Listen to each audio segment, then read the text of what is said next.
Evet, sesim çok kötü. Biraz rahatsızlandım.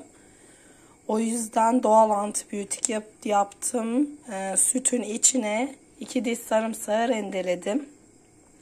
Ve kaynatıyorum. Bunu içeceğim. Biraz bal da ekleyebilirsiniz. Emzirdiğim için ilaç kullanamıyorum, antibiyotik. O yüzden doğal yöntemlere başvuruyorum.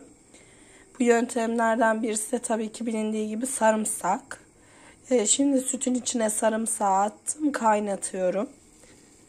Bu şekilde boğaz öksürüğünü, boğaz ağrısı ve öksürüğe iyi geldiğini söylediler. Deneyeceğiz hep birlikte. Doğal antibiyotikmiş. Bunu kaynadıktan sonra içeceğim. Sarımsaklarını da yiyeceğim, içinde kalan.